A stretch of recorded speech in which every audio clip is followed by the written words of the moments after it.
Hadirat muslimin muslimat yang dimuliakan Allah Subhanahu wa taala, sampai masanya tiba, datang malaikat membawa kain kafan min nur dari cahaya, lalu malaikat menampungnya, keluarlah roh sejuk terasa dari kaki naik ke atas, naik, berhembuslah dia dari mulut. Wa nafakhtu fihi min ruhi, aku hembuskan, aku tiupkan. Dulu waktu masuknya ke tanah, ke daging itu ditiup, maka keluarnya pun juga keluar. Maka mata memandang, ruh keluar. Biji mata memandang, keluar biji mata. Makanya orang yang mati itu matanya terbuka. Makanya yang pertama kita lakukan menengok orang mati adalah memejamkan mata.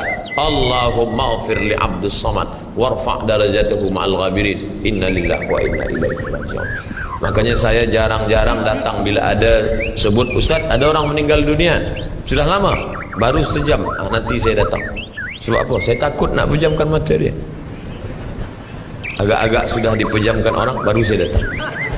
Saya datang, udah 3 jam, 4 jam, alhamdulillah saya datang. Belum tutup lagi. Iya. Kenapa? Menunggu Ustaz Somad. Paksalah saya tutup. Allahumma ighfir li fulan ibn fulan warfa' darajatahu ma'al ghabirin. Inna lillahi wa inna ilaihi. Mana istri yang katanya sayang, kaulah bulan, kaulah bintang, setengah nafasku pergi, buah hati belayan jiwa. Ketika roh ada dari jasad, memang betul kata dia sayang, tapi manakala roh keluar dari jasad, dia pun takut menengok mata kita. Dia takut menengok kita. Dia takut jam pukul 2 malam, jam 1 tutup balik. Na'udzubillah. Begitulah kalau kematian sudah tiba. Sampai pada akhirnya dia tutup.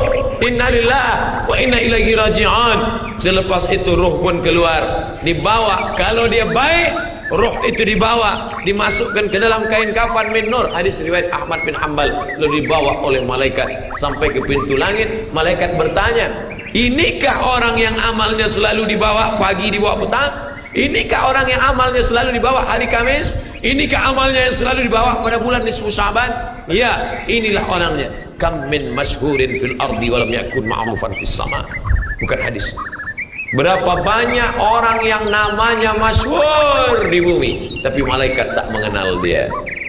Tapi berapa banyak orang yang tak masyhur di bumi, tapi malaikat mengenal dia. Mengapa? Karena amalnya pagi dan petang dibawa oleh malaikat. Orang ini mana? Belum datang. Orang ini mana? Belum datang. Orang ini mana? Belum datang. Disambut dia, disambut kedatangannya. Masya Allah, tabarakallah. Mudah-mudahan kita termasuk orang yang disambut oleh malaikat karena amal soleh kita. Maka bila saya datang di satu majlis, malam tadi datang di Shah Alam, orang menyambut ramai. Malam ini datang ke Masjid Muaz bin Jabal, ramai. Esok malam di Terengganu datang, tak tahu entah ramai entah tidak. Ramai. Dalam hati, hai Abdul Somad, apakah malaikat akan menyambut engkau nanti juga dalam keadaan ramai? Kalau engkau ikhlas, iya. Tapi kalau tidak ikhlas, na'udzubillah. Nabi Isra Mi'raj berjumpa dengan orang yang sudah lama mati. Bagaimana rasa kalian mati? Apa kata mereka? Seperti kambing yang dikuliti hidup-hidup, seperti tebasan pedang di tempat yang sama beratus kali, seperti kail mata pancing yang masuk ke dalam kulit yang basah, ditarik, disentapkan sehingga terikut dagingnya sampai keluar. Makanya selalu kita berdoa, Allahumma hawwin alaina fi sakaratil maut, taubatan qablal maut, taubat sebelum mati, wa rahmatan indal maut, dapat rahmat ketika mati, wa maghfiratan ba'dal maut, mendapatkan ampunan sebelum mati. Allahumma hawwin alaina fi sakaratil maut. Makanya doa selamat itu baca pelan. Baca pelan, merenungkan. Ini sekarang banyak orang baca doa selamat cepat-cepat. Maut. Apa maut aja nih? Saya tak pernah menghafaz doa itu pakai kertas, tak pernah. Wa taubatan qablal maut, wa rahmatan indal maut, wa maghfiratan, belum pernah. Kenapa Ustaz boleh hafaz? Sebab dulu dibawa oleh ayah, dibawa oleh bunda, dibawa dalam acara tahlil, dibawa dalam kenduri orang mati, dibawa. Tiap hari telinga mendengar Tuan Imam membaca pelan, maka kita ingat. wa taubatan qabla al-maut wa rahmatan 'inda al-maut. Anak-anak kita ini walaupun mereka lari sana sembang sini, tapi telinga mereka mendengar. Dan anak-anak ini hafaz. Kadang anak hafaz, ibu bapa tak hafaz. Sebab apa? Sebab dia golden age, usia emas. Mereka hebat, mereka kuat ingatannya, menangkap hafazan itu begitu kuat. Maka kita ajarkan mereka doa itu pelan-pelan. Sebab bila kita ajar kuat-kuat, mereka balik, dia panggil, ibunda dia panggil, cuba kau baca apa doa tadi? Maut. Apa mau aja nih? Sebab di Irak banyak orang mati, sebab di Suriah banyak orang mati, di Palestin banyak orang mati, di Rohingya banyak orang mati. Padahal maknanya amat sangat dalam. Allahumma hawwin alaina, ringankan kami fi sakaratil maut. Tidak ada gunanya amal banyak kalau tidak selamat dalam sakaratul maut. Makanya kita selalu minta kepada Allah, Allahumma khtim lana bi husnil khatimah wa la takhtim alaina bi su'il khatimah. Allahumma ja'al akhir kalamina, jadikan akhir kalam kami inda tihai ajalina, ketika ajal kami sampai, jadikan akhir kalam kami yang terakhir keluar dari mulut kami qaula la ilaha illallah Muhammadur Rasulullah. Allah.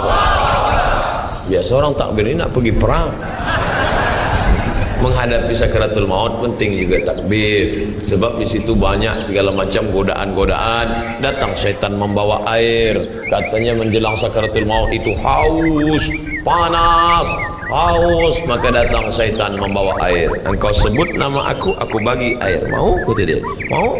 Engkau mau? Sebut nama aku. Tapi bila iman kita kuat, maka dia tidak akan mampu untuk menggoda kita. Sampai kapan syaitan tak pernah berputus asa? Sampai bila? La atiyannahum min baini aydihim, aku datang dari hadapan, wa min khalfihim, aku datang dari belakang, wa an aymanihim, aku datang dari kanan, wa an syama'ilihim, aku datang dari kiri. Datang dia, datang dari hadapan, datang dari belakang, datang dari kanan, datang dari kiri. Oleh sebab itu yang banyak tuan-tuan yang ada berada di sini, tolong berzikir semua. Subhanallah, subhanallah, subhanallah. Kenapa? Dengan zikir itu maka larilah jin-jin setan yang ingin mengganggu. La ughwiyannahum, aku akan goda mereka, aku akan sesatkan mereka. Berapa lama? Madamat arwahuhum fi ajsadihim, selama ruh ada dalam jasad, aku tak akan pernah berhenti sampai akhir keluar jasadnya dalam keadaan mati, tidak menyebut Allah Subhanahu wa taala. Itulah punca mereka. Makanya kita selalu berzikir. Esok pagi terjaga dari tidur automatically, karena kita sudah programkan di kepala kita, manakala terbuka, alhamdulillahilladzi ahyana ba'da ma amatana wa ilaihi nusyur. Selapar-laparnya orang beriman, manakala dia tengok makanan, terus saja dia ingat Allah. Allahumma barik lana fi ma razaqtana wa qina adzabannar. Tapi ada setengah umat Islam bila dah kenyang saja baru ingat Allah. Alhamdulillah. Bila tak kenyang tak ada ingat Allah SWT. Na'udzubillah. Oleh sebab itu maka inilah hidup yang singkat ini. Bila pernah kita bersedekah, itulah yang akan menolong. Laula akhartani ila ajalin qarib, kalau engkau beri aku umur panjang ya Allah, apa yang akan kulakukan? Fa as-saddaqa, aku akan bersedekah, wa akum minas salihin, aku ingin beramal saleh. Malam ini tajuknya Masya Allah, ini tazkirah terakhir, ini tazkirah akhir, last, dan tajuknya pun akhir pula. Mudah-mudahan ini tazkirah terakhir, tapi bukan terakhir bagi saya. Andai mati tidak masalah. Allahumma ja'al hayata ziyadatan li fi kulli khair. Kalau engkau takdirkan aku besok masih hidup ya Allah, jadikan hidupku itu ziyadatan li, sebagai amal tambahan. Kalau mati malam ini, Allahumma ja'alil mauta rahatan lana min kulli syarr. Kalau aku mati, maka kematian ini berhenti berbuat dosa. Orang beriman tak pernah sedih. Kalau dia mati, berhenti buat dosa. Kalau bertambah pahala. Andai Abdul Somad esok pagi masih hidup, bertambah pahala, dia akan tazkirah. dia akan bagi pelajaran. Andai Abdul Somad mati malam ini, alhamdulillah, berhenti melihat dosa. Dosa apa? Masuk airport, dosa. Masuk ke plane pesawat terbang, dosa. Dosa apa? Dosa mata. Takkan tak kita tengok. Mata terbuka, takkan kita tutup. Maka orang beriman sentiasa menjaga dirinya, tak pernah dia berkeluh kesah, tak pernah dia mencaci maki. Kenapa aku matikan aku ya Allah? Kenapa umurku pendek ya Allah? Ridha kepada Allah. Itu yang selalu kita katakan, raditu billah rabba wa bil islami dina wa bi Muhammadin nabiyyan wa rasula. Aku ridha. Ada yang lebih hebat daripada haji mabrur, ada yang lebih hebat daripada jihad fisabilillah, ada yang lebih hebat daripada zikir dan baca Quran. Apa dia? Ridha bi qada'illah, ridha menerima keputusan Allah. Makanya banyak lelaki yang ridha manakala meninggal istrinya, datang orang, apa tuan tak menangis? Aku ridha menerima ini, Ustaz. Memang dah lama aku tunggu-tunggu. Oh, ini bukan ridha, ini memang penyakit. Oleh sebab itu maka makna ridha adalah tak berkeluh kesah. Setelah orang masuk ke dalam surga, mendapatkan kenikmatan surga, Allah bertanya, "Madza turidun?" Hai penghuni surga, apa lagi yang kalian inginkan? Apa kata penghuni surga? Ridhaka. Tapi engkau sudah masuk surga, ada yang belum kami dapat. Apa dia? Ridhamu. Yang mendapatkan ridha Allah hanya orang yang ridha menerima keputusan Allah Subhanahu wa taala. Man lam yarda bi qada'i, sesiapa sahaja yang tak ridha menerima takdirku, wa lam yasbir bi bala'i, yang tak sabar menerima ujianku, falyatlub rabban siwaya, carilah Tuhan selain aku. Hadis ini dhaif. Tapi untuk tarhib wa tarhib, untuk berikan semangat beramal, untuk fadail amal boleh dipakai, kerana ia bukan masalah akidah, bukan masalah halal haram.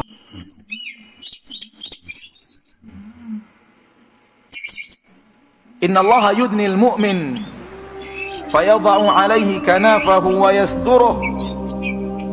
Sesungguhnya Allah tabaraka wa ta'ala akan mendekatkan seorang mukmin pada saat hari berhisab, di mana semua hadir, yang pernah hidup di dunia hadir, malaikat-malaikat Allah hadir. Wa ja'a rabbuka wal malaku saffan saffa, dan Rabbmu datang, malaikat sudah berbaris-baris. Pada hari itu dipanggil satu persatu, satu persatu dipanggil menghadap Allah. Ini dia makna menghadap Allah.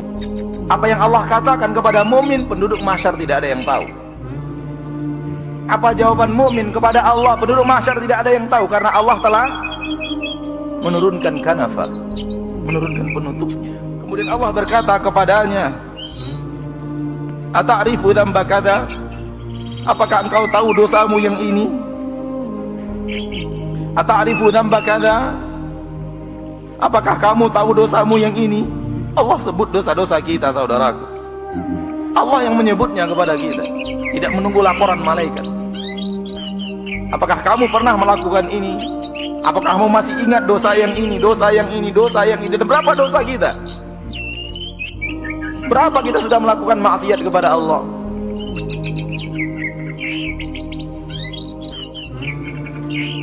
Fayaqul, ketika itu dia, seorang mukmin mengatakan, "Na'am, ai Rabbi." Benar wahai Rabbku, benar wahai Rabbku.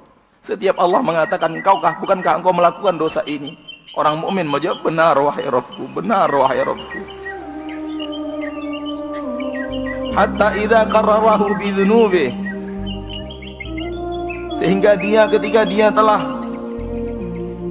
menyampaikan dan mengakui dosa-dosanya, wa ra'a fi nafsihi annahu halak, dan dia sudah yakin dan merasa di dalam dirinya dia akan hancur dan binasa. Kenapa?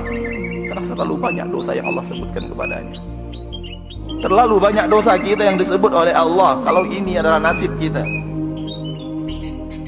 maka orang mukmin merasa dirinya sudah hancur. Di saat dia sudah merasa hancur karena terlalu banyak dosa yang Allah sebutkan kepadanya, Allah berkata, "Satartuha 'alaika fid dunya Aku telah menutup dosa-dosamu itu dari pandangan manusia di dunia, sehingga orang lain tidak tahu atas dosa yang kamu lakukan.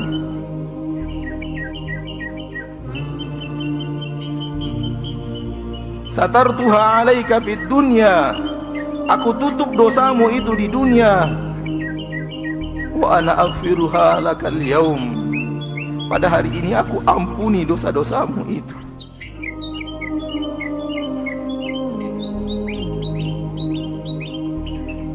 Ya akhi, antum berbuat maksiat, kita berbuat maksiat, dan orang tidak tahu bukan karena kita pandai menyimpannya, namun murni karena Allah menutupnya.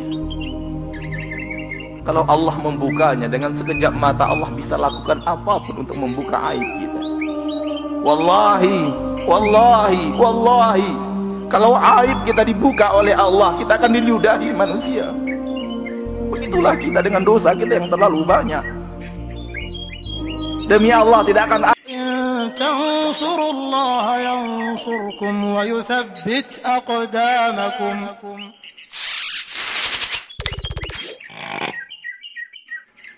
Keberuntungan dunia kalau akan membuat kehancuran di akhirat nggak ada artinya. Lihat Fir'aun dibenci dan dilaknat. Lihat Qarun dibenci dan dilaknat. Lihat Namrus, pemimpin-pemimpin dunia, dibenci dan dilaknat. Lihat Kisra dan Kaisar, dibenci dan dilaknat. Lihat pemuka-pemuka Quraisy, ada Abu Jahal, ada Abu Lahab, ada Utbah bin Rabi'ah, ada Umayyah bin Khalaf, dibenci dan dilaknat oleh Allah karena tidak beriman dan tidak mengikuti Nabi Muhammad sallallahu alaihi wasallam. Dan penderitaan dunia akan menjadi suatu yang terpuji manakala akan mendatangkan keberuntungan di akhirat. Lihat Bilal bin Rabah, lihat Ammar bin Yasir, ayahnya dan ibunya. Lihat Khabbab bin Arat, dan lihat Abu Dzar al-Ghifari, lihat Abdullah bin Mas'ud, dan banyak lagi sahabat-sahabat Nabi sallallahu alaihi wasallam yang dihina, dicaci, dimaki karena dianggap orang kerdil, tak punya apa-apa. Lihat para ahlu suffah yang di kota Madinah, Abu Hurairah dan teman-teman yang tidak punya rumah, hidup gak punya rumah, memang dari awal gak punya rumah sampai sekarang. Dan hidupnya bukan sampai sekarang, sampai beberapa tahun tidak punya rumah, hidupnya di dalam masjid. Di masjid Nabi dibuatkan sedikit tenda seperti ini dari pelepah kurma, situlah mereka tinggal. Kata Abu Hurairah, ada sekitar 70 orang seperti itu kami, nyaris tidak punya kecuali satu baju. Hanya satu baju yang kami punya, itu terus yang kami pakai. Kehidupan para sahabat. Namun lihat bagaimana mulianya mereka dengan agama mereka. Maka mari kita kembali kepada Allah, merintih kepada Allah. Wa akhadnahum bil ba'sa'i wad-dharra'i la'allahum yatadarra'un. Di dalam surah Al-An'am ayat 42. Dan kami sengaja mengirim bencana, dan kami sengaja memberikan mudarat kepada manusia, tujuannya adalah la'allahum yatadarra'un. Mudah-mudahan dengannya manusia kembali kepada Allah, meminta kepada Allah, mengeluh kepada Allah, merintih kepada Allah subhanahu wa ta'ala. Mari kita kembali kepada agama kita yang diajarkan oleh Allah di dalam Al-Quran, diajarkan oleh Nabi Muhammad SAW di dalam hadis-hadisnya. Mari ini menjadi batu loncatan kita untuk tidak melupakan akhirat, karena sudah terlalu banyak manusia hidup, dan mungkin di antaranya adalah kita. Pembicaraan kita hari-hariannya dunia. Kapan kita bicara akhirat? Masjid di mana-mana kosong. Saatnya kita menjadi umat yang kembali kepada Allah, rajin datang ke rumah Allah, rajin membaca ayat-ayat Allah tabaraka wa ta'ala, dan mudah-mudahan dengannya Allah rahmati kita. Amin ya rabbal alamin. Bapak dan Ibu yang dimuliakan Allah,